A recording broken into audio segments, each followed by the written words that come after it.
Hello, everyone, and welcome to this edition of the Arlington Weekly News. Thanks for joining us. I'm Craig Nolan. My name's Adele Quo.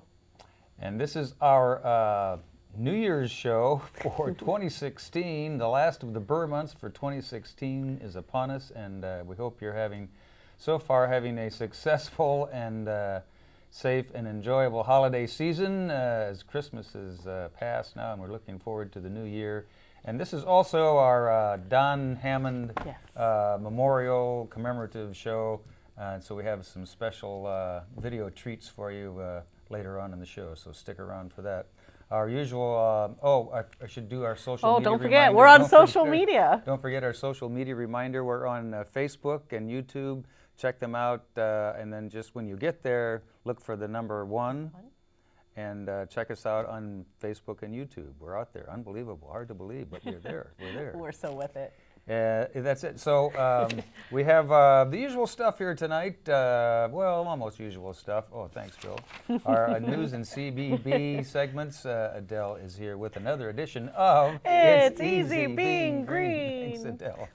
Almost miscued on that one. CBB.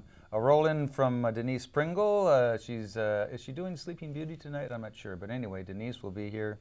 Our News for Seniors segment, and then we'll wrap it up with a special video tribute and it's kind of a send-off for our venerable and the only producer that the Arlington Weekly News has ever had, Mr. Don Hammond. So stay tuned for that.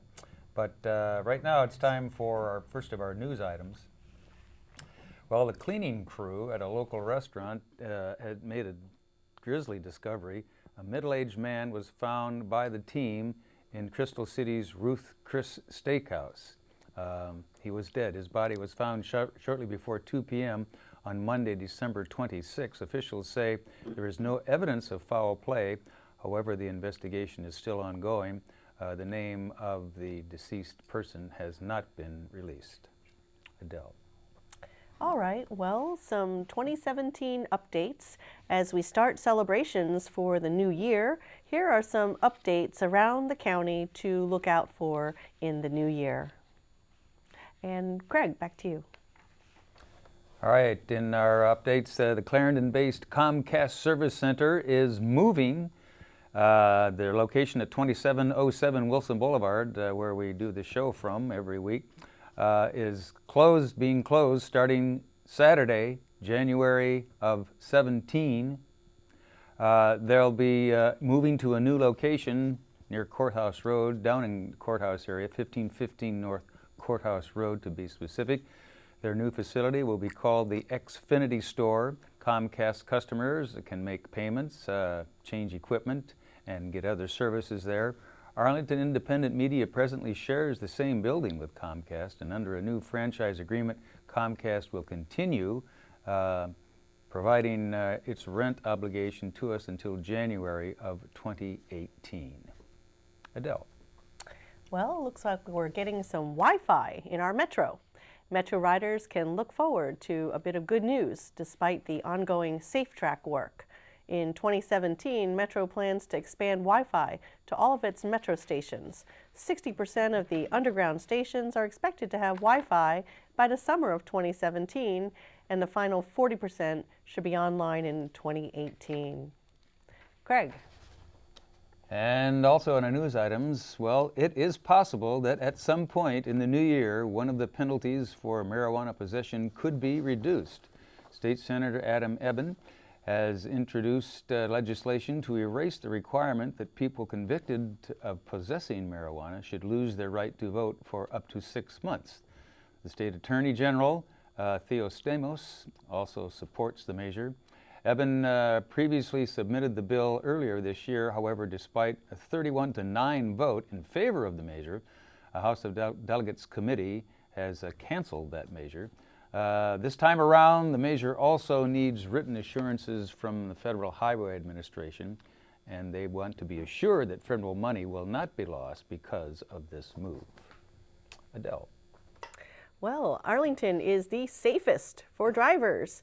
Some current news that we can finally celebrate. When it comes to keeping your life on the roads, Arlington is the safest community in the country. According to an Auto Insurance Center survey, Arlington is the #1 safest county based on National Highway Traffic Safety Administration fatal accident records going back about 2 decades. The survey considered counties with over 10,000 residents. Number 2 was Bethel Census Area of Alaska, and third was Broomfield, Colorado.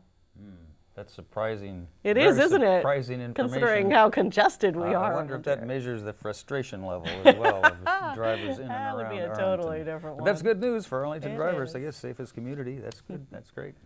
Okay, we'll be back with our CBB Community Bulletin Board file right after Adele does. It's easy being green. Take 2.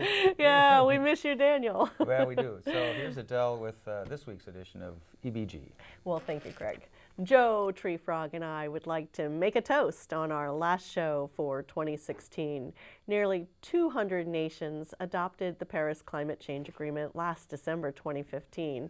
And as revelers around the world ring in the new year with glasses of bubbly, the majority are not aware of the shift in sustainable agricultural practices that are happening in vineyards worldwide. Particularly in France, using eco-friendly practices in winemaking is as important as protecting the right to label their bubbly champagne. We won't have time this segment to go into the specifics of the sustainable practices some of the vineyards in France have switched to, but since 2003, even though production has increased, champagne growers have reduced the carbon footprint of each bottle by 15%. That's something to cheer, whether you've plans for a night out on the town or staying in to watch the ball drop. Make your New Year's a little greener with organic champagne from a vineyard practicing sustainable agriculture. Look for the Sustainable Viticulture Certification logo, which recognizes champagne professionals whose wineries have earned the status. And you can get your guests in the party spirit with a bar well stocked with eco-friendly cocktails. Whether it's organic vodka mixed with juice from your local orchard, beer from the brewery one town over, or biodynamic wine. Joe Treefrog and I, we've collected some simple eco-cocktail, champagne cocktail, and do-it-yourself recipes, and I dropped them into my Pinterest board. That's www.pinterest.com, decofootprint/itseasybeinggreen. Check them out. You can serve refreshing and fun watermelon-shaped Jell-O shots, or maybe something a little more sophisticated, like a rosemary gin fizz, or how about some white sangria with pomegranate for a fiesta twist. And for the morning after, there's a classic Bloody Mary recipe. Or if you're feeling a little more daring, try the Stocktail Bloody Mary. It's a trend from the 50s and 60s trying to make a comeback, and it's pushing the boundaries of savory notes in cocktails. It adds a rich broth for a umami quality to your drink, plus a kick and some veggie sustenance to perk up your New Year's Day. So drink sustainably and responsibly. Use organic spirits and local ingredients from your farmer's market to kick off your more sustainable New Year's Eve, and I'll see you next year. All right. Very nice. I like the Stocktail Bloody Mary. I wonder what goes into that. Maybe a little Dow Jones. Little beef broth, I heard. Beef broth. Yes. That sounds good. Yep. And I would probably want to read this before I attempted drinking one glass of champagne when I'm looking at the Sustainable Viticulture Certification logo. That's right. Just saying that alone is challenging, but some good and interesting information on how to drink responsibly That's right. and eco-friendly this New Year's Eve. All right, thanks, Adele. Be green. Be green. Be green. All right, we appreciate it. Here we go. As promised now, our CBB Community Bulletin Board file on Sunday, January 8th. You can meet at Shirlington Branch Library for a strategy gaming night. You can meet in the Campbell Room from 6 to 9 p.m. and play Settlers of Cayton, Ticket to Ride, and Dominion. The library located at 4200 Campbell Avenue. For more information, give them a call. Number should be on your screen there, 703-228-6545. Adele. Well, on Monday, January 9th, the Central Library will offer a fun way for kids to practice reading. From 5:30 p.m. to 6:30 p.m., kindergartners to 5th graders can attend Pause to Read. Diligent, friendly dogs will be on hand to help kids improve their reading skills. The patient pooches help provide a non-judgmental environment that helps shy readers gain confidence. The Central Library is located at 1015 North Quincy Street, Arlington, Virginia, 22201. For more information, call 703-228-5990. Craig. Patient pooches. I know, I love where that. Where they get those patient pooches? Also in our CBB file on Tuesday, January 10, the Westover Branch Library will offer an adult coloring class. Don't worry about the kinds of pictures being colored. It just means that the people coloring them will be adults. Supplies will be there already, or you can bring your own if you want to. Whether you're new to coloring as an adult or a regular adult colorer, give this group a try. That'll run from 7 to 8 p.m. at the Westover Branch Library. They're over there in Westover at 1644 North McKinley. For more information and to get directions and find out more about it, give them a call. Number's on your screen, 703-228-5260. Adele. Great, got another good one here. It's called Shut Up and Write. If you're an aspiring young writer or know about one, then you'll want to join Shut Up and Write, YA Authors on Writing. This will be a discussion panel with young adult authors at the Central Library's auditorium from 7 p.m. to 8:30 p.m. This month's author is Fran Wild, who won the 2015 Andre W. Norton Award for Sci-Fi and Fantasy in Young Adult Fiction. The Central Library is located at 1015 North Quincy Street, Arlington, Virginia. That's 1015 North Quincy Street, Arlington, 22201. For more information, call 703-228-5990. Craig. All right, Adele, and we'll be back with our News for Seniors segment right after Denise presents another one of her reviews. Here's Denise. For the second play in its season of silence, Cinetic Theater in Crystal City has chosen to awaken Sleeping Beauty. It is a tale of an infant princess who has been cursed by a witch. One day, she will prick her finger on a spinning wheel and die. In order to protect their daughter, the king and queen entrust her to 3 fairy godmothers who raise her in an enchanted forest. They also lessen the curse from death to a deep sleep that can only be broken by true love's kiss. Different versions of this tale have been told for over 700 years, but in all of them, true love triumphs over evil. While modern-day fairy tales are often whitewashed and child-friendly, older versions were often quite sinister. Some versions of Sleeping Beauty actually included rape and cannibalism. Cinetic's story is friendlier. In fact, they've even humanized the witch. She is portrayed as the prince's mother, which adds another psychological layer to the struggle between them. Award-winning Irina Tishkurshvili has not only choreographed the show, she plays the part of the witch. She has endowed her own dark character with foreboding, powerful movement, which contrasts with the fast-paced, fluttering steps of the fairies and the more graceful dances of the royals. Eliza Smith as Briar Rose and Vanna Anhuyag as the prince, both trained with Cinetic's teen program. They are proof of the theater's commitment to training the next generation of actors in their unique physical style. Para Tishkurshvili directs the cast against a minimalist set as long banners of translucent fabric are suspended and manipulated and projected upon to convey several different locales. Little wonder that even the set pieces seem to come alive as they are moved around the stage. Children over 7 are welcomed by the theater. They will be especially charmed by the comic antics of the fairies as they bungle their way through raising the infant princess, while the adults will appreciate all the nuanced messages in the triumph of good over evil. No doubt you've read the Grimm Brothers version and probably seen the Disney film. Now let Cinetic Theater enchant you with their version. Sleeping Beauty runs through January 8th. I'm Denise Pringle for Rich Masabny. Now back to the news. All right, thanks, Denise, and her review of Sleeping Beauty coming up at Cinetic on January 8th. Thanks, Denise. We appreciate it. Here we go. As promised, now our News for Seniors segment. Get your, I forgot my News for Seniors glasses tonight. Common problem in folks in my age group.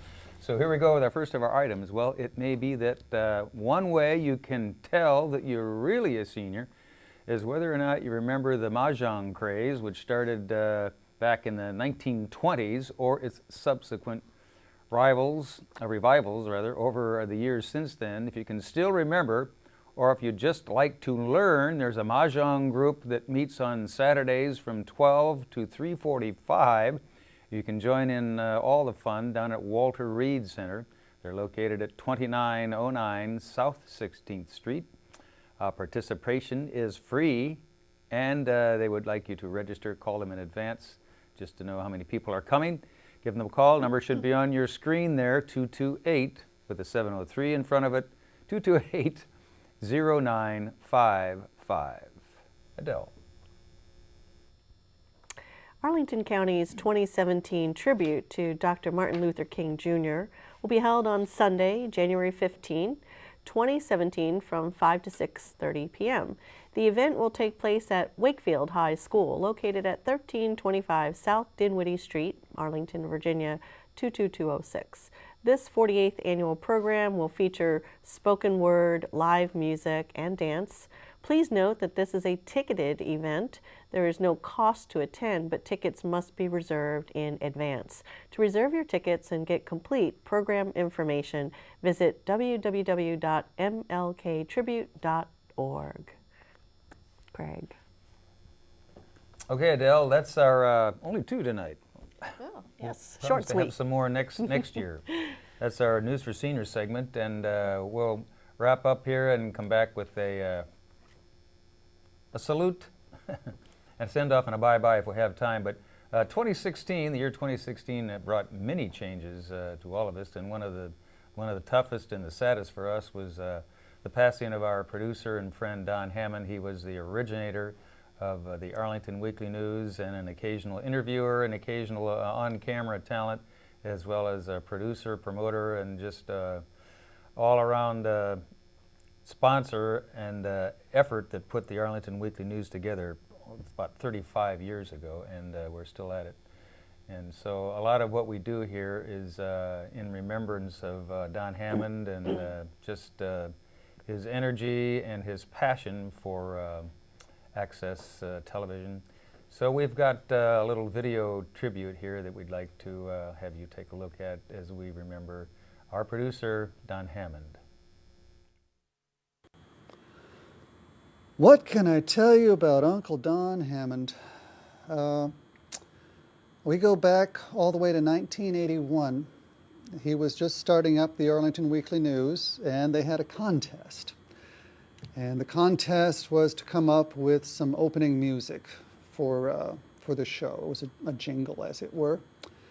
And mine was the only entry, and therefore I tied for first place. And again, my then wife was the very first camera operator on AWN, so occasionally I would go to the studio and we would hang out. I got more involved with the news itself, actual production, on toward the late 80s. And really I learned my early stuff here. And then there was a period after the 90s where I was away for a while, and I came back after 20 years. Same old Don, same show. It went through some transitions, but the spirit was still there. And we're going to try to keep that going. And that's for you, Don. One of the things, well, among many things I remember about Don Hammond was just his enthusiasm and his genuine friendliness. He was just nice to everybody who came into the studio who wanted to dance or sing or read copy or help with microphones or lighting or whatever. He was just a genuine friendly and enthusiastic person. And he liked people coming in like the dancers, the Irish dancers. He loved them, and he was so enthusiastic about getting things just right and capturing, everything, that he sometimes got a little lost in the details. But he was so enthusiastic and friendly, and just really welcomed almost anyone who would want to come on and try to perform or read or act or whatever we do here on this thing we call the Arlington Weekly News. Don Hammond has been gone a year now. He was a wonderful leader. He started this program 35 years ago and produced it through every week all that time. Was a wonderful man, very smart, very pleasant to work with, and a good friend to all of us. We miss you, Don. I met Don Hammond about, maybe 5 or 6 years ago. He offered to produce a show where I was giving some talks on brain health. I had never done anything behind the camera before, and he was very patient. And I think that was the most significant thing that I remember, his patience. I was freaked out by everything, but he just kept coming back and saying, relax, just talk to the camera, talk to the cameraman, and just be yourself. You have a lot to say, just say it. Don Hammond, the first thing I remember is the megawatt smile. When I joined Arlington Weekly News, I kind of fell into it. I kind of tagged along with the original Easy Being Green gal. Her name was Lily Whitesell, and she introduced me to Don, and she said, can we let her try it out? And I had no idea what that really led into, but Don just would always come up to me and just tell me what a terrific job I was doing, and I wasn't even sure what I was doing, but he kept encouraging me to come back, and before I knew it, I'm Easy Being Green every week, and I love it, and he has always encouraged me, my writing, to keep everything, and is the main reason I kept going.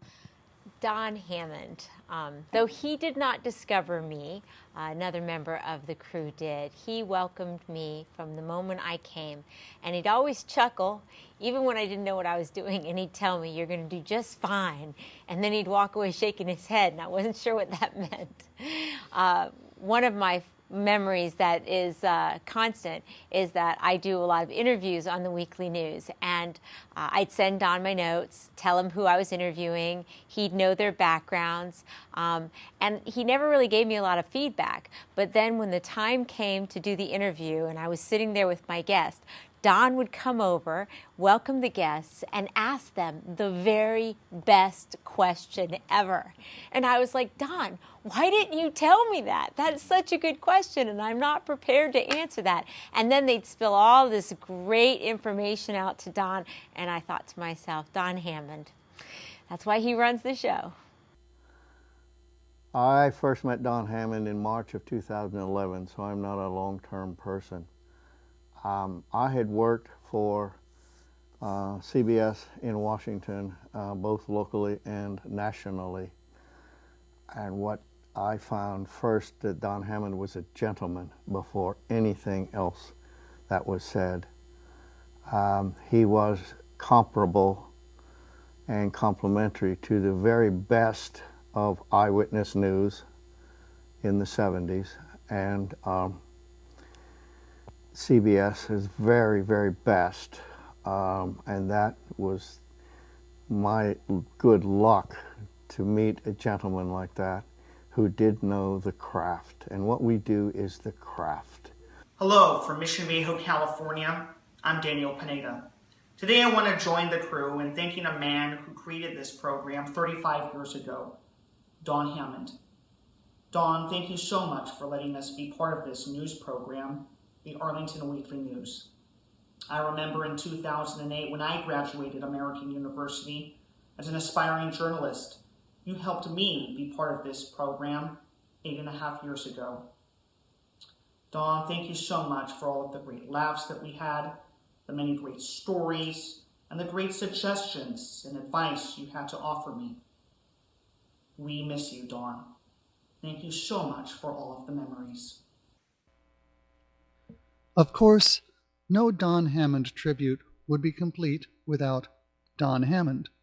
Here he is, back in April of 1982, the first anniversary of the Arlington Weekly News, discussing things with Deborah Raffel and camera operator Ann Zeleny.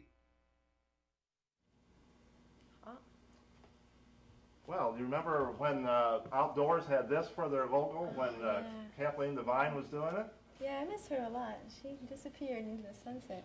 Disappeared into the sunset, right. You had something to do with this logo here, didn't you? Oh, I cut it out and pasted it together, yeah. And you've been operating the camera for most the whole time the show's been on the cable. You remember anything particularly that was, the audience didn't notice was going wrong back then? Well, we hope they didn't notice it. Oh, a lot of times we didn't have a monitor, and just have to try to wing it. What was about the time we went with one light? Oh, which one? Which one? I can think of at least. Oh, everything. It's been an interesting experience, from time to time. Sure. Well, this is the only kind of video stuff I've done really, except a few things on my own, and it's a unique experience. I like it informal like that. It has to be. I mean, the operation. We've grown. Look at us here. Right. Okay? How about you, Debbie, on your interviews? Did you have any, well, we know you did, some last-minute changes in your plans? Yeah, I remember 2 nights before Christmas Eve we were doing a Santa Claus interview. We had a pretty amateur comedian lined up. We had a Santa Claus suit, everything. Santa Claus had an accident. We had to get our technical consultant. We conned him into coming on the show, being our Santa Claus, and we were just very grateful. He did a terrific job. You're talking about David Pepper. Yeah. Right, at the last minute. Right, yeah. He was not exactly an eager Santa Claus at first, but... No. In fact, he refused to wear the beard. Right. He hung it under his chin. Yeah, I remember it well. Well, I see they're ready for their next segment on the news. You want to see what they got coming up here with John? All right, and very nice. All right, that was great. Yeah. Our producer and the originator of the Arlington Weekly News, Don Hammond, talking to Debbie Raffel and Ann Zeleny, and that was the first anniversary of the Arlington Weekly News in '82. So Don started the show in spring of '81, and here we are 35 years later. I think I started helping him on the show in like '82 or '83, wow. maybe. So I've seen some changes come to the Arlington Weekly News, but it was Don's last request that we continue the Arlington Weekly News, and we're doing that thanks to our producer, Hef Munson over here, and all of our camera and crew. So thanks to everyone who paid a little tribute to Don Hammond on our send-off and our commemoration of Don and all he did here to help us keep the Arlington Weekly News alive. And we'll stick with it. We'll stay with it. Oh. There's Hef. Hi, Hef. Thanks, Hef. And so that's about a wrap for this year. Holy cow, we're at the end of 2016. Hard to believe another year has flown by. The Burr months are all gone, and January 2017 is staring us in the face. So any final comments before we go, Ms. EBG? No, looks like there's no time left. Almost, we're out of time. So have a safe and happy New Year 2017, and we'll see you on the other side. If you're there, we'll be here, and we'll try it all again. Have a safe week. Bye-bye.